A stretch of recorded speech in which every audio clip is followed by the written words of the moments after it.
কর্মসূচি চলবে। সকাল 9টায় আপনারা আসবেন ইনশাআল্লাহ। 9টার সময় সমাধি দেখবে কত ধানে কত চাল। সুযোগ সন্ধানী বেটা, আইনজীবীদের জন্য জীবনও কিছু খরচ নাই, আইনজীবীদের নির্বাচিত কিছু হস নাই। যখন এই দেশে কোনো সুযোগ আসে তার মতো গাপটি মারা লোকেরা এসে ক্ষমতা দখল করে, জনগণের রক্তের সঙ্গে বেইমানি করে। প্রধান উপদেষ্টা, আইন উপদেষ্টা এবং ছাত্র সমন্বয়কের উদ্দেশ্যে বলতে চাই, আপনাদেরকে ভুল বুঝিয়ে এই আওয়ামী লীগের গাপটি মারা দালালকে মহানগরের পিপি হিসাবে দেওয়া হয়েছে। আর পিতা আওয়ামী লীগের এমপি ছিল, তার ভাই তার ফ্যামিলি সবাই আওয়ামী লীগ করে, সেই নিজেই টাকা বাড়ে আওয়ামী লীগের নির্বাচনের সঙ্গে সে জড়িত। আর ওই দালালকে দেওয়া হয়েছে পতিত স্বৈরাচারের বিরুদ্ধে মামলা করার জন্য।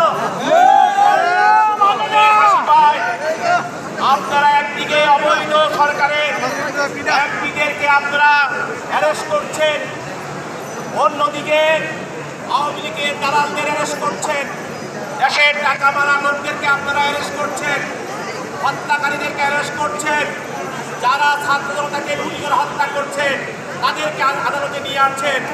আর অন্যদিকে তারাই হত্যা করেছে তাদের দোষরকে আজকে জিম্মি বানিয়েছে।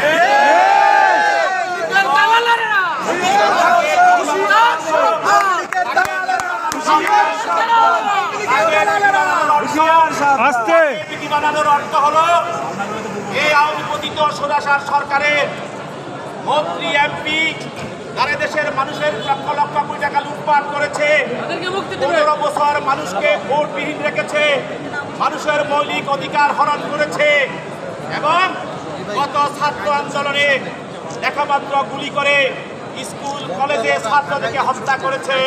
তাদেরকে যে আদালতে নিয়ে আসা হচ্ছে তাদেরকে সুযোগ করে দেওয়ার জন্য তাদেরই দোষর এবং দালালকে আপনারা আপনারা বিকালে থাকবেন, সিএমএম কোর্টে আপনারা বিকালে থাকবেন, দালাল যেন না আসতে পারে এই দিকে আপনারা লক্ষ্য রাখবেন। আমরা সিএমএম কোর্টে আগের মতো যেভাবে আমরা ছিলাম ইনশাআল্লাহ আমরা সেভাবে থাকবো।